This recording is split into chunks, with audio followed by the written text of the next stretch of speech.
This is a film about Pang Sapani, who runs a foundation that brings hope. Many families' lives have been changed. These people were once stripped of their dignity, but Pani's giving them a future. They will be the one that will change the country. They will make the difference in their generations.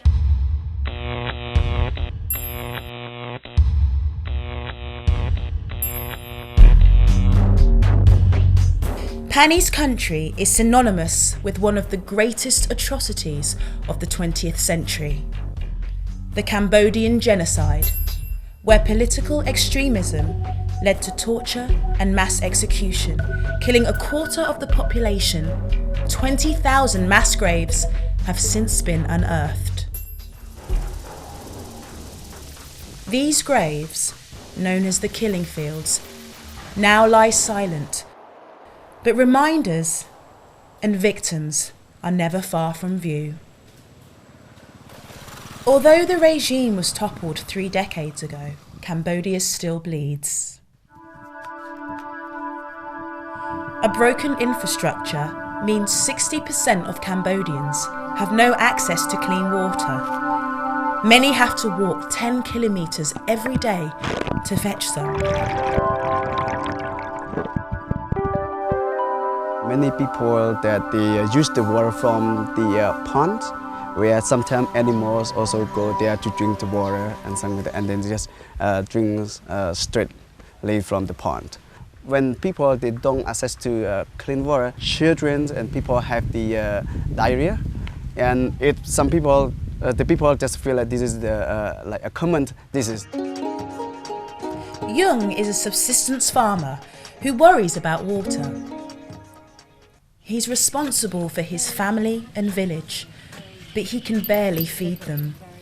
The family is so poor and they don't have enough food to eat also.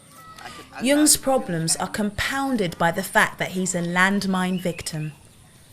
Pani's helped him by raising money for a wheelchair, which he needs in order to farm his land.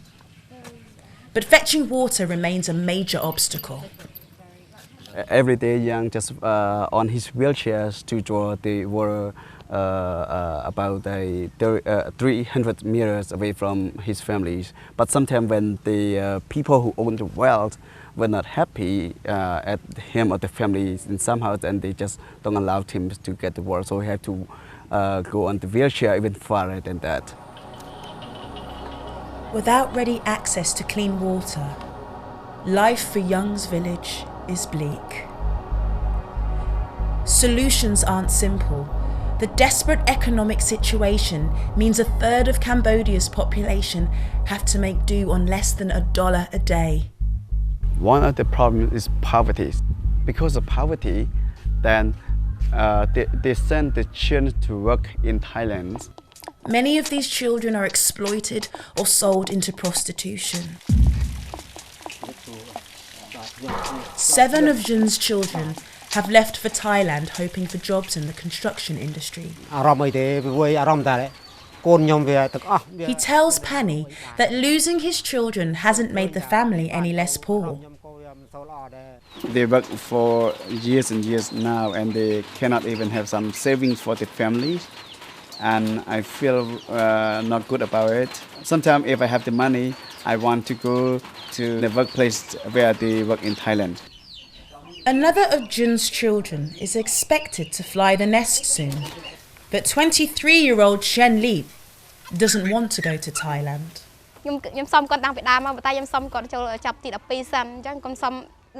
When I graduated from my high school, I just went to my parents and said, I really want to go to college.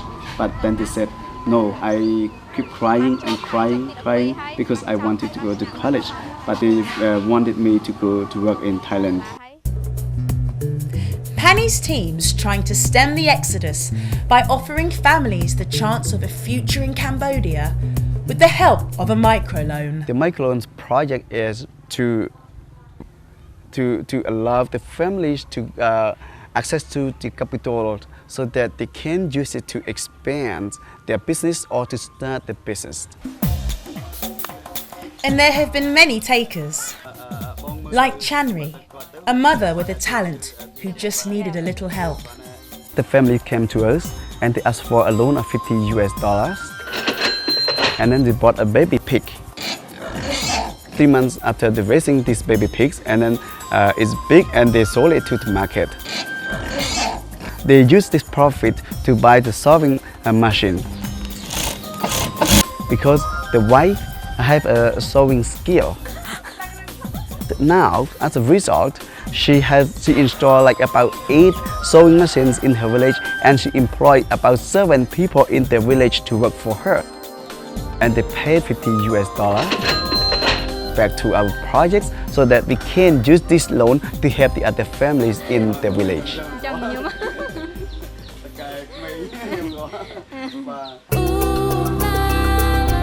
Panny's been making other investments as well. Thanks to the donations to his charity, Chan Leap's not going to Thailand. Instead, she has a scholarship to a college in Phnom Penh. Chan Leap, she's doing a very amazing job, and she really wants to pursue her dream and make her dream become true. I will try hard to get a good education, and then I plan to come back to my village. I want to open a business in my province so that they don't have to go and work in Thailand. The water is flowing in Young's village. Panny's arranged for a well to be dug. With a wealth that really make the family to have a better life.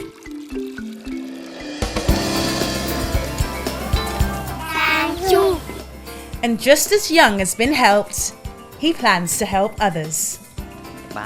My family and their neighbors come to draw the water from this well also. And that's not the only well Panny and his team have made. With the support of the donations, we have managed to build over 400 wells for the people in Cambodia in these 5 years.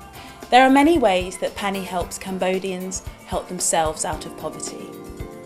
To find out more or to make a contribution, please visit the Kone Kmeng website. Kone Kmeng, helping others help others.